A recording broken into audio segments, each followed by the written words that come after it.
Hello everyone, మీలో ఎంతమందికి prawns curry అంటే ఇష్టం?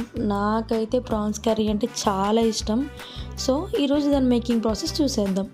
ముందుగా బాండి పెట్టుకొని అందులో సరిపడినంత ఆయిల్ వేసుకోవాలి. అండ్ ఆనియన్స్ చిల్లీస్ కట్ చేసుకొని వేసుకుంటాము.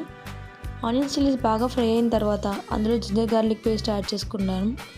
2 spoons of ginger garlic paste add చేసుకుంటే సరిపోతుంది. ఇక్కడ నేను ½ కిలో ప్రాన్స్ తీసుకున్నాను. సో జింజర్ గార్లిక్ పేస్ట్ బాగా ఫ్రై అయిన తర్వాత ప్రాన్స్ని కూడా యాడ్ చేసుకొని కుక్ చేసుకోవాలి. 5 మినిట్స్ మూత పెట్టి కుక్ చేసుకుంటున్నాను. సాల్ట్ కూడా యాడ్ చేసుకుని తర్వాత మనకి వాటర్ అనేది బయటకు వస్తుంది. వాటర్ బయటకు వచ్చిన తర్వాత నేను ఒక టొమాటోని అండ్ ఒక ఆనియన్ని పేస్ట్ చేసుకొని యాడ్ చేసుకుంటున్నాను. ఆనియన్ లైట్గా ఫ్రై చేసుకొని పేస్ట్ చేసుకోవాలి, లేదంటే పచ్చివాసన వస్తుంది. ఆ పేస్ట్ యాడ్ చేసుకోవడం వల్ల గ్రేవీ అనేది చాలా థిక్గా వస్తుంది. అండ్ మూత పెట్టి ఇంకొక 2 మినిట్స్ కుక్ చేసుకోవాలి.